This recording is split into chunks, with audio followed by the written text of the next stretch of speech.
I am staring at something that honestly stopped me cold.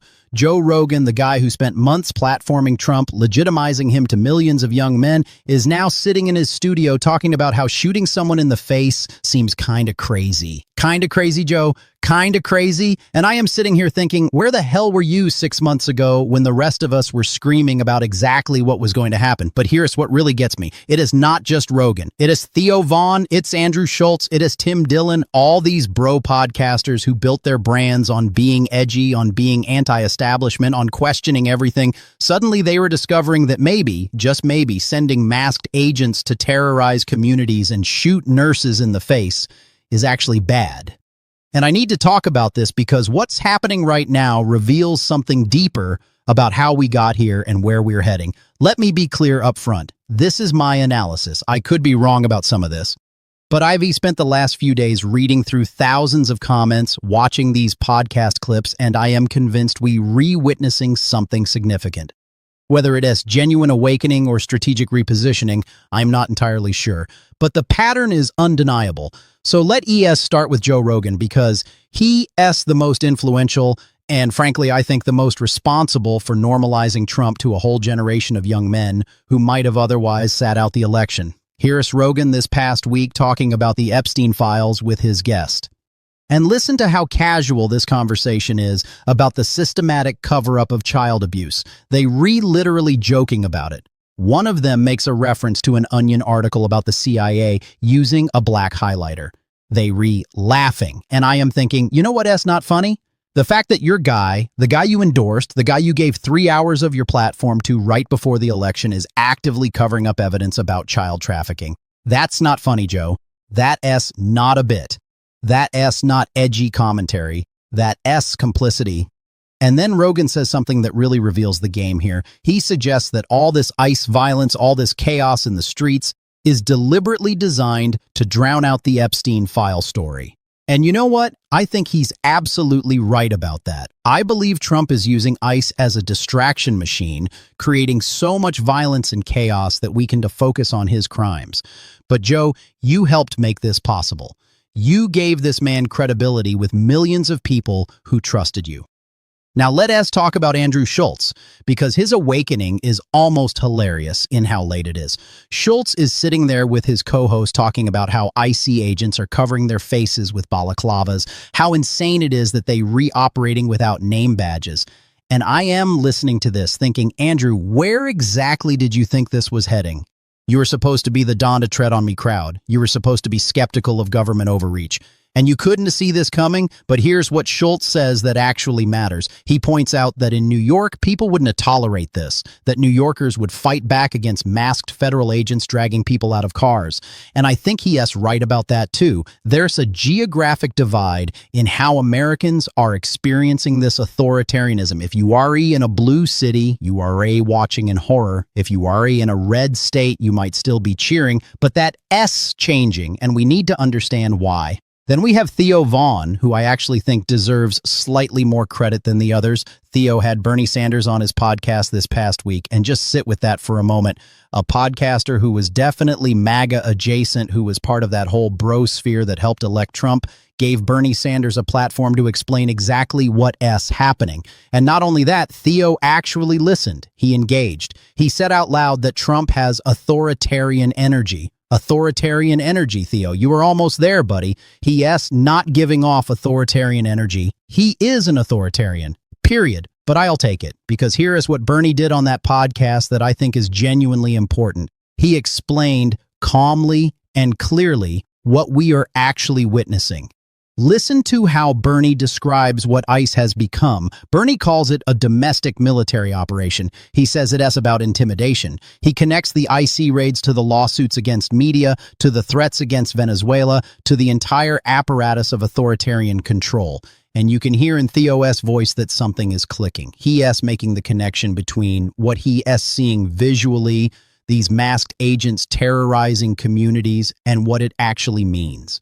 And this is where I want to pause and talk about something that I think is really significant.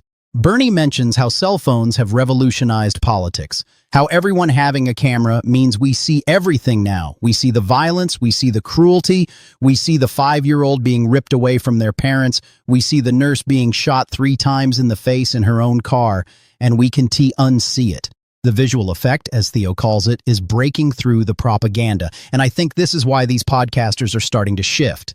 It's not that they've suddenly developed principles, it is that the evidence is so overwhelming, so visual, so undeniable that they can spin it anymore without losing their audiences completely. Now back to Joe Rogan, because we need to talk about the most revealing clip of all. Rogan is talking about ICE shooting Renee Good, the woman in Minnesota, and he says, and I quote, "Shooting that lady seems kind of crazy. Grabbing American citizens and dragging them out into the snow and asking for their papers seems kind of crazy too. Kind of crazy, Joe. Murder is kind of crazy. Fascism is kind of crazy. Creating a climate of terror where anyone with brown skin has to carry papers at all times is kind of crazy. This is your political analysis. It seems kind of crazy, but here is what S buried in that clip that actually reveals something important." Rogan mentions talking to Ed Calderon, a former Mexican military guy who reports on the cartels. And Calderon told him a story that I think captures the human cost of what is happening. There is a guy who was brought to America as a baby, lived here for 20 years, doesn't speak Spanish, never lived anywhere else, not a criminal. ICE deported him to Tijuana, and now he is homeless on the streets of a country he has never known, speaking a language he doesn't understand with no money and no support. That's not kind of crazy, Joe. That ethnic cleansing, that the systematic removal of people based on paperwork technicalities, destroying lives, destroying families, creating human suffering on a massive scale. And your response is that it seems kind of crazy? Let me tell you what I think is really happening here. I believe these podcasters are reading the room. They re-looking at their comment sections. They re-seeing that even their MAGA audiences are getting uncomfortable. Because it's one thing to talk tough about immigration in the abstract. It is another thing to watch masked agents shoot a nurse 3 times in the face on camera. And this brings us to Tim Dillon, who I think is actually the most honest of all of them because he's been skeptical of Trump from the beginning. Tim Dillon is more of a right-wing libertarian than he is MAGA. And this past week, Dillon went after the ICE raids hard. He called them clumsy, insane, over-the-top deportations. He said the whole thing is unserious, childish, and cruel.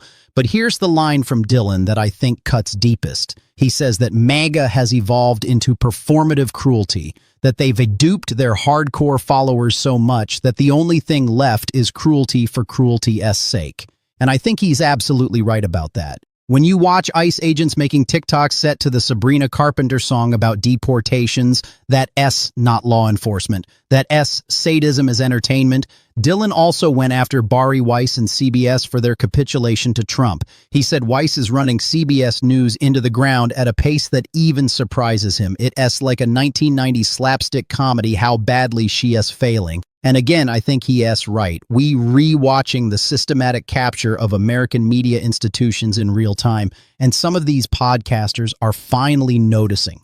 Then Dillon talks about the ICE raids themselves, and this is where his analysis gets really sharp.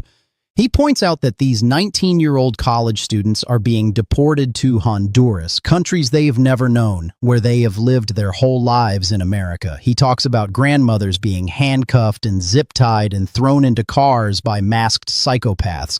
And he's right to call them psychopaths because that's what they are. But here's what Dillon says that really matters. He points out that the people ICE is hiring right now are not well-trained law enforcement. They are people who did backyard wrestling. They are the guys whose 3rd grade report card said has violent tendencies. This is not Delta Force. This is not the cream of the crop. This is your cousin who was too violent even for the military. And I am listening to this thinking, yes, exactly. This is what happens when you build a paramilitary force based on loyalty to one man rather than professionalism or training or basic human decency. You get thugs, you get sadists, you get people who shoot nurses in the face 3 times because they can. Now let me circle back to Joe Rogan one more time because there's another clip that reveals how this whole system works. Rogan is talking about how ICE goes to Home Depot parking lots instead of actually looking for dangerous criminals. They go for the easiest pickings so they can get their numbers up. And this is the quiet part being said out loud. ICE has deportation quotas. They have to hit numbers.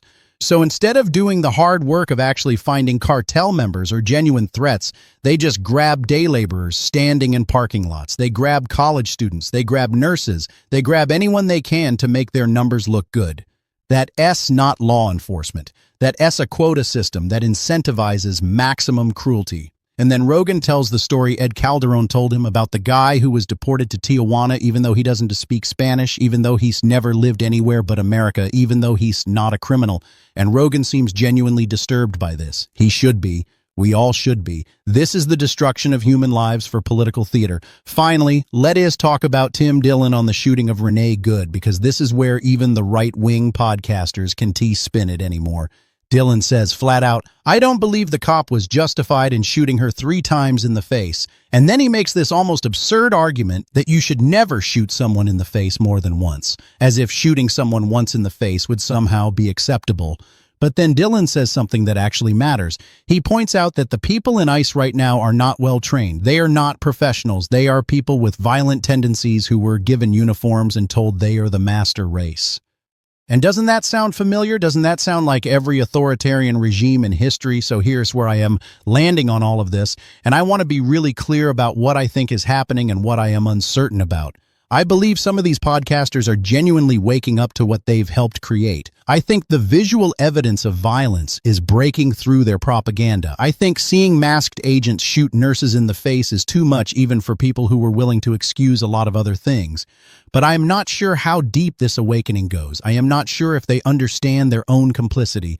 I am not sure if they are willing to actually use their platforms to undo the damage they've done. And I am definitely not sure if their audiences are coming with them. What I am sure about is this. We are watching the normalization of political violence in America. We are watching the creation of a paramilitary force that answers only to one man and operates above the law. We are watching the systematic terrorization of communities based on skin color and accent. And we are watching American media, including these podcasters, struggle to figure out how to cover it. Some of them, like Bernie Sanders, understand exactly what this is. Bernie calls it authoritarianism. He says it's about intimidation and power. He connects the ICE violence to the media lawsuits, to the international threats, to the entire apparatus of authoritarian control. And he's absolutely right. Others, like Joe Rogan, are still caught in this weird space where they can see that something is wrong, they can see that shooting people in the face is bad, but they can quite bring themselves to say the full truth out loud. They can say, I was wrong to support this man. I helped make this possible. I bear some responsibility for what is happening now. And that is the test, isn't it? It is one thing to say something seems kind of crazy. It's another thing to take actual responsibility. It's another thing to use your massive platform to actively oppose what you helped create. It's another thing to tell your audience, I was wrong, I am sorry, and here's what we need to do to stop this. So far, I am not seeing that level of accountability. What I am seeing is hedging. What I am seeing is people trying to have it both ways. They want to criticize the excesses without admitting they enabled the whole thing. They want to sound reasonable without actually taking a stand. But here is what gives me some hope, and I want to be honest about this. The fact that these podcasters are shifting at all suggests their audiences are shifting too. The comments on their videos are changing. The polls show Trump's approval plummeting. People are waking up. Not everyone, not fast enough, but it's happening. And I think the visual evidence is key. You can spin a lot of things with words. You can create alternative narratives. You can flood the zone with bullshit. But you can spin a video of masked agents shooting a nurse in the face 3 times. You can spin a 5-year-old being dragged away from their parents. You can spin grandmothers being zip-tied and thrown into vans. The cruelty is the point, as everyone keeps saying, but the cruelty is also what's finally breaking through, because most Americans, even most Trump voters, actually want to live in a country where federal agents operate as death squads. They don't want masked enforcers terrorizing their communities. They don't want their neighbors disappeared in the night, and when that reality becomes undeniable, when the videos pile up, when the bodies pile up, when it becomes clear that this could happen to anyone, that is when the coalition starts to crack, when even Joe Rogan has to admit that maybe shooting people in the face is kind of crazy, is it enough? I don't know. Is it too late? Maybe. But I'll tell you this. Every person who wakes up matters. Every platform that shifts matters. Every voice that says this is wrong matters, even if it's Joe Rogan, even if it's late, even if it's inadequate, because we need everyone we can get. The alternative is to write off millions of people who were misled, who were propagandized, who made terrible choices but might still be reachable. And I am not willing to do that. I am angry at these podcasters. I think they bear enormous responsibility. But I am also desperate enough to take whatever help we can get to stop this. So here's what I think we need to do. First, we need to keep documenting everything. Every ICE raid, every act of violence, every mask, every gun, every person disappeared. We need the visual evidence because what S breaking through. Second, we need to keep the pressure on these podcasters. Don T let them hedge. Don T let them pretend they didn't help create this. Demand actual accountability. Demand they use their platforms to actively oppose what they enabled. Third, we need to welcome people who are waking up, even if we are angry at how long it took. Yes, hold them accountable. Yes, remember their complicity, but also give them a path to redemption that involves actual work, actual risk, actual opposition to Trump. Fourth, we need to support the people who got it right from the beginning. The people who warned us, the people who never wavered, the independent media that told the truth when corporate media was both sidesing fascism. That S where our trust and support should go. And fifth, we need to organize. We need the general strikes like we saw in Minnesota. We need the protests. We need people in the streets. We need a movement that S, bigger than Trump, bigger than any one politician. A movement for democracy and freedom and basic human dignity. Because here's what I am absolutely certain about. This isn't going to stop on its own. Trump isn't going to wake up one morning and decide to be less authoritarian. The people around him aren't going to suddenly develop consciences. The ICE agents aren't going to stop terrorizing communities because we ask nicely. The only thing that stops this is us, the American people, in the streets, at the ballot box, in our communities, using every lever of power we have. And yes, that includes reaching people who are on the other side, who are starting to see the light, who might be willing to join the fight. I don't know if Joe Rogan will get there. I don't know if his audience will follow, but I know that every person matters, every voice matters, every act of resistance matters, and I am not giving up on that. So to those podcasters who are starting to wake up, here's what I'll say. Welcome to reality. It is terrifying, isn't it? Watching what you helped create, seeing the masks and the guns and the blood, realizing that this is real, not a thought experiment, not a both sides debate, but actual fascism happening in real time. You have a choice now. You can keep hedging. You can keep trying to have it both ways. You can keep saying things seem kind of crazy while maintaining plausible deniability, or you can actually use your platforms to stop this. You can tell your audiences the truth. You can admit you were wrong. You can join the fight for real. And to everyone watching who feels hopeless, who feels like nothing matters, who feels like we've already lost, I want to say this. The fact that these podcasters are shifting, even inadequately, tells us something important. It tells us the regime is not invincible. It tells us the propaganda is not absolute. It tells us that reality eventually breaks through. Trump's approval is plummeting. His support is cracking. The coalition that elected him is starting to fracture, and it is fracturing because of what we are doing. The protests, the strikes, the documentation, the resistance, the refusal to normalize this. So keep going, keep fighting, keep filming, keep organizing, keep telling the truth, keep supporting independent media that never wavered, keep building the movement we need to save democracy. And to Joe Rogan and Theo Vaughn and all the rest, I'll say this. It's not too late to do the right thing. It is not too late to use your platforms for good instead of evil. It's not too late to help stop what you helped start. But you have to actually do it. You have to take the risk. You have to choose a side. Because there are no bystanders in fascism. You are either resisting or you complicit. That S where we are, that S the choice, and the clock is ticking. Because every day this continues, more people die, more families are destroyed, more communities are terrorized, more of our democracy slips away. So what's it going to be? Are you going to keep hedging, or are you going to fight? Because we need everyone in this fight. Everyone who can see what is happening, everyone who still believes in something better, everyone who refuses to accept that this is who we are. I am choosing to fight. I am choosing to believe we can still stop this. I am choosing to welcome everyone who is willing to join, even if they are late, even if I am angry at how long it took. Because the alternative is giving up, and I am not ready to do that. Not yet. Not ever. So that my challenge to these podcasters and to everyone watching, stop hedging, stop equivocating, stop pretending this is just another political disagreement. Look at the masks, look at the guns, look at the blood, look at what is actually happening, and then decide who you want to be in this moment, because history is watching. And your grandchildren are going to ask what you did when American democracy was hanging by a thread. What are you going to tell them? That you thought shooting people in the face seemed kind of crazy, or that you actually did something to stop it? The choice is yours. The time is now, and I'm not going to stop fighting until we win this thing or until there's nothing left to fight for. That's my